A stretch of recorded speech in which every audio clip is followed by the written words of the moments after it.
Radhe Radhe friends, Lalita cooking ब्लॉगमध्ये पुन्हा एकदा तुमचं स्वागत आहे। आज मी एक नवीन रेसिपी घेऊन आली आहे। हे ज्वारीचे पोहे याचे मी चिवडा बनवणार आहे। खूप हलके असतात फ्रेंड।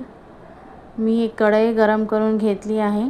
त्यात मी पोहे टाकून भाजून घेणार। भाजून झाल्यानंतर एक वाटीत काढून घेणार आहे। सर्व पोहे मी भाजणार।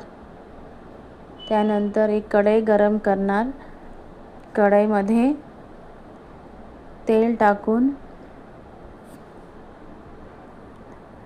त्यात एक वाटी शेंगदाणे हे टाकून भाजून घेणार आहे आणि प्लेटमध्ये काढून घेणार। त्यानंतर एक वाटी डाळिया हे पण भाजून घेणार आहे। हे पण मी वाटीत काढून घेणार आहे। फ्रेंड्स, मला सपोर्ट करा।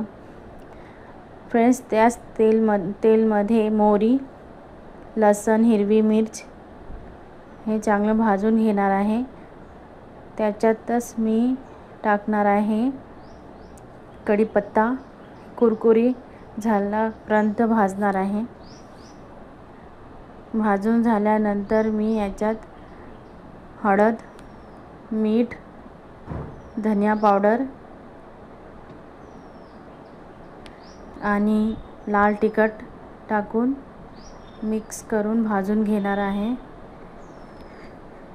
पोहेमध्ये डाळिया, शेंगदाणे आणि मसाला टाकून चांगलं मिक्स करून घेणार आहे।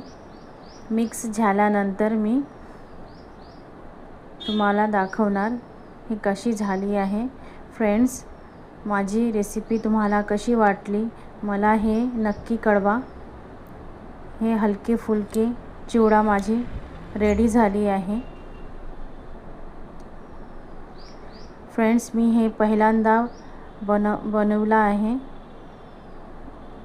तुम्हाला माझी रेसिपी कशी वाटली मला हे कळवा। सपोर्ट करा, लाईक करा, शेअर करा, सबस्क्राईब करा। राधे राधे फ्रेंड्स।